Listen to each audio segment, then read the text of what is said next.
I want to make 4 points. First, when the Saudi oil minister tells you you have a problem with oil prices, you know you've got a problem. When Jose Canseco tells you have a problem with steroids in baseball, you know you have a problem. When the Saudis tell you have a problem in the oil markets, you know you have a problem.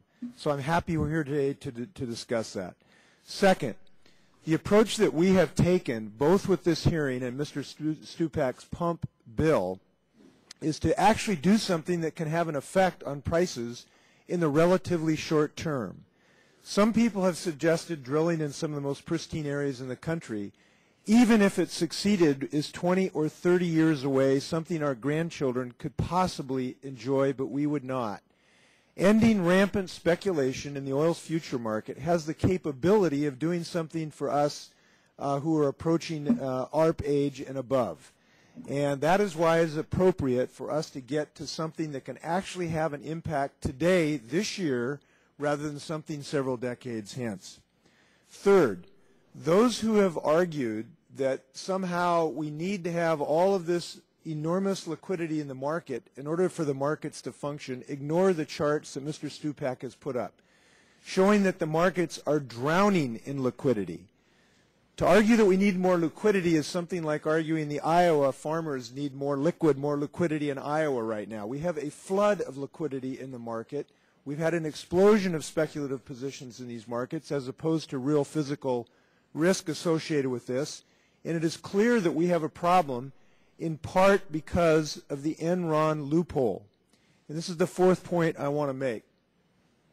We really have seen this movie before. I'm from the Seattle area. And a few years back, because Congress willfully turned a blind eye, more importantly, the administration turned a blind eye to manipulation of markets in the Enron scandal, it cost my constituents literally $1 billion in the West Coast of the United States.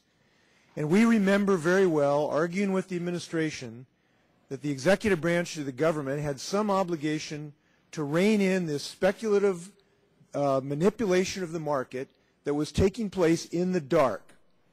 And the response by the administration is, no problem. There is no problem.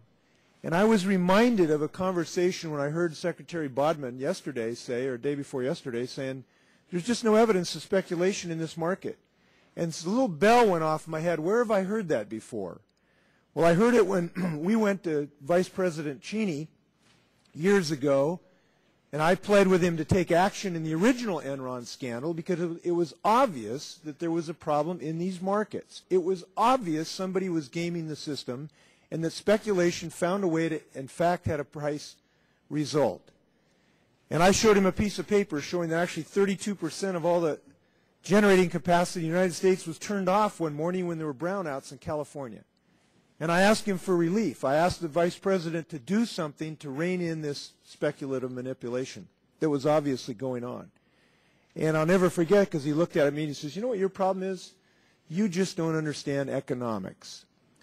Well, I think it turned out that we did understand economics, and I think we do understand liquidity, and we do understand excessive speculation, and we now understand what happens when we remove the protection of the consumers by creating this Enron loophole. And we are experiencing the results of that today. So I am very appreciative of the chairman's peeling back and shedding a little light. We know one thing, here's one economic principle that I know, bad things happen in the dark. And that's where these markets are right now, are in the dark.